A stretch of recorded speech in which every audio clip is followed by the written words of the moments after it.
Borderlands 4 is right around the corner, and I've had the huge honor of getting to play early. There's a ton of new features, and I've learned a lot, so I'm going to show you guys 5 tips and tricks to help you get started. But first, I want to give a huge shout out and thanks to 2K for sponsoring this video. For Borderlands 4, you will be able to cross-platform and co-op with your friends, and if you pre-order Borderlands 4 now, you'll receive the Gilded Glory Pack featuring all these new cosmetics and weapons. For Borderlands 4, they really amped up the cosmetics and customizations that you can do for your character skins and weapon skins and the new Echo. It's so good and really well done. And I'll show you what I mean later on in the video. It's really exciting. Also, Borderlands 4 is available now on PC, PS5, and Xbox Series X and S. And when the game releases on September 12th, you're going to get to see the new intro for the 4 new badass Vault Hunters. This is one of the best intros I think they've done. When I watched it, I was absolutely nerding out. And if some of you have never played the Borderlands series and are not familiar with it, Borderlands 4 is a mayhem-fueled looter shooter, and the looting is like one of the best parts. It's jam-packed with billions of weapons. That is no lie, it really is. It's got outrageous enemies, and that's one of my favorite parts, are the crazy enemies you encounter. And it's got intense co-op action. My first reaction to playing Borderlands 4, I was absolutely blown away, and my literal reaction was, and you can quote me, "This is like Christmas morning on crack." You can quote him.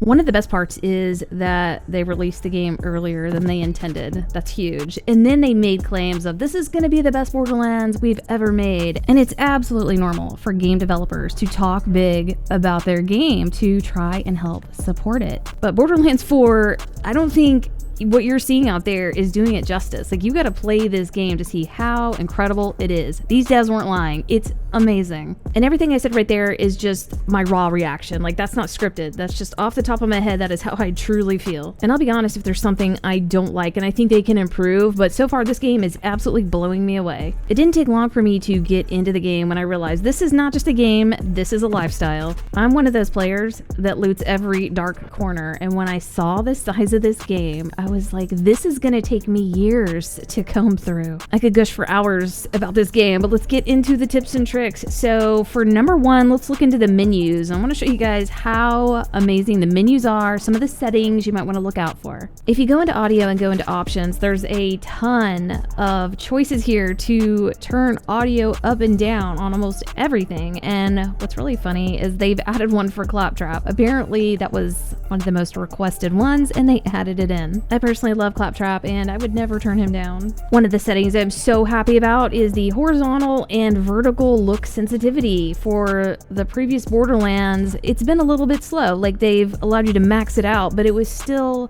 a little bit slower than what I liked. I'm the kind of player that will go in and crank up these settings and go as fast as I can possibly go.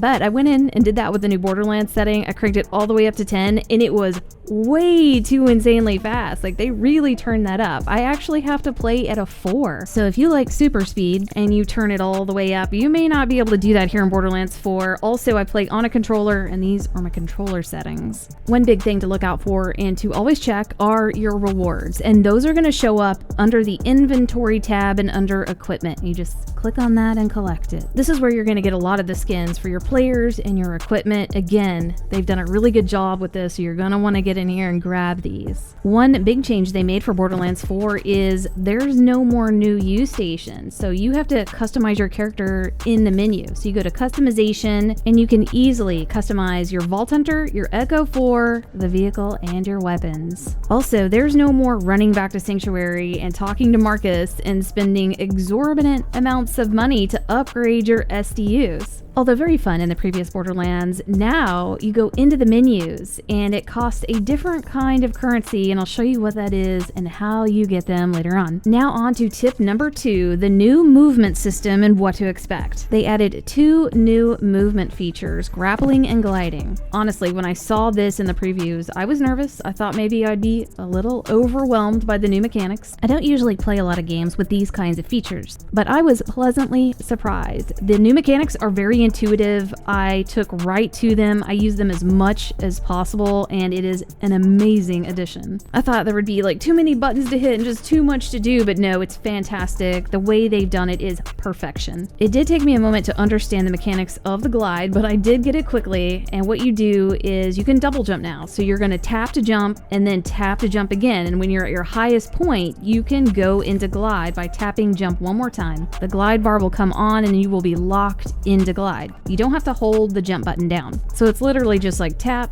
tap, tap, and you're going to be in full glide. If you want to come out of glide, you just tap jump one more time and it will drop you. I think I glide just as much as I run and drive, and the gliding is so good in combat. If you're being heavily targeted by enemies, you can jump up and glide and move, and it will make it hard for them to shoot you or attack. Also, let's say you're in a boss fight and the boss threw down a big puddle of corrosive. You're able to easily jump up and hover over that hazard. I use that constantly. It gives you so much more control over your environment and the combat. So I would recommend to get very good and very comfortable with the gliding and use it non-stop. And the grappling is really fun. It helps to really move you through environments quickly if you're trying to get around. They also allow you to use it in combat. You can pick up canisters and objects and throw them at enemies, and this is something that I'm still trying to get used to. Now let's talk about the driving. So I hate driving in video games. I make all my friends drive for me.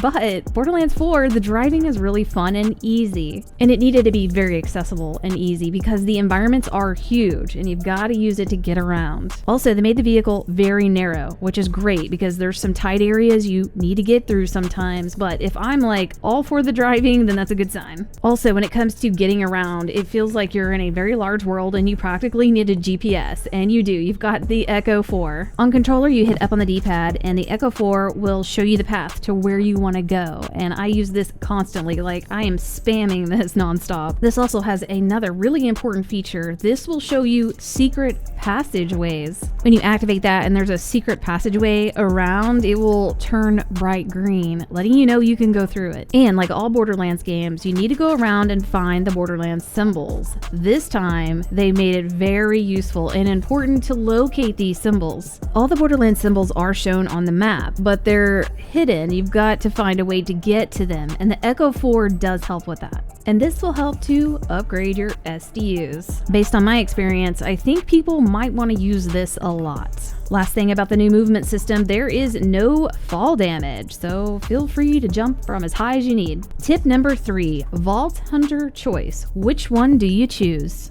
I did a poll on my Twitter to see what character most people were going to choose, and a lot of people wanted the Siren Vex. She comes with a super elemental combat cat called Trouble. To get Trouble, you have to use this skill tree right here. The other skill trees will not give you the cat. This is the red tree called Phase Familiar. For Borderlands 3, my main was Flak, and Flak had all the pets, and I knew how beneficial that was in the game. It's great for if you're playing solo. It helps to keep you company. It helps to distract enemies. In Borderlands 3, the pet would revive you. Also, the pets stay out constantly, so it's always in combat and helping you. I was very happy that I chose Vex for my first playthrough. That cat got me through some tough times. When it's early in the game and you don't have a lot of gear, you don't have any skill points, and you're going up against these enemies and bosses, this cat was providing a lot of support and keeping me alive. Trouble is extremely powerful. If you let him, he'll just go in and kick everybody's ass for you. Trouble is really good for the farm grind, because if you're trying to restart the game and go into an area where you have to kill the enemies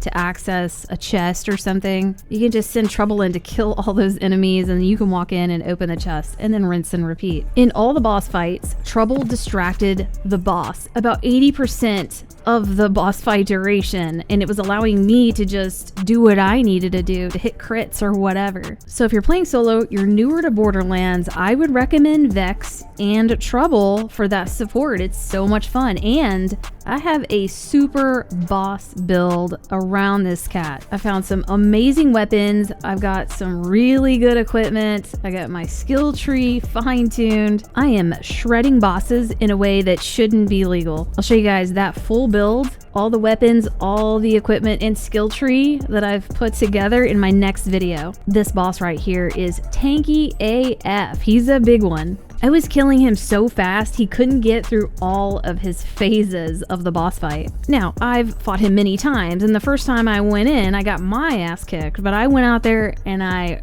grinded, I farmed, I found the best equipment that I could. It paid off. Now I'm kicking his ass. Which brings me to tip number 4. How do you farm money and make money really well in this game? I don't want to show any spoilers, but it has been announced that Moxie is involved with being able to replay these boss fights over and over again. You're able to go back into the arena, fight the boss again without having to restart the game. You want to farm these bosses because they drop dedicated legendary loot.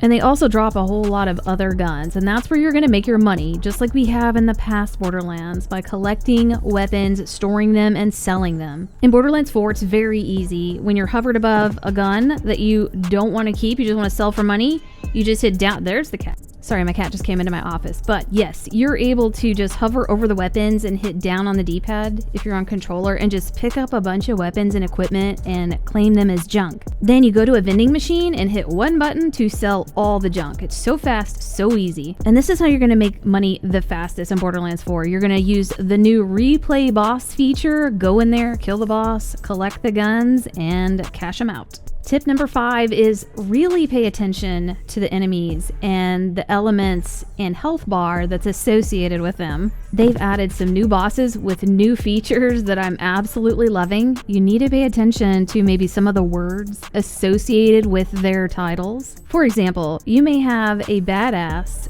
that is associated with fire and he's got a certain title, and if you shoot him with fire, all he's going to do is heal. Then you've got other enemies and badasses that do some other very cool stuff, so keep an eye out for that. But let's go back to talking about the weapons you're using and the elements that may or may not be associated with them and the enemies you're up against. So this area that I'm in right here, I have to go through a long pathway and make my way to a boss fight, and during that trek there's a lot of enemies along the way. Most of the enemies in this area are going to have a blue shield bar above their health, and I originally walked in just shooting whatever gun. It was an absolute grind and I was exhausted by the end. I thought I had what was a really OP weapon, but these enemies were just bullet sponges. The weapon I was using was wrecking everything else in the game, so I thought it was going to be good walking through this area. It didn't have any element on it, but it was a really powerful Jacob's pistol. But here I switched to a shock weapon that helps with the shields, and I was one-shotting, whereas before I was having to lay into them with clip after clip. So if you're new to the game, pay very close attention to the shield and health bars associated with the enemies. It can turn your very grindy game into you cutting through them like butter. And I'll show you the build I'm using that melts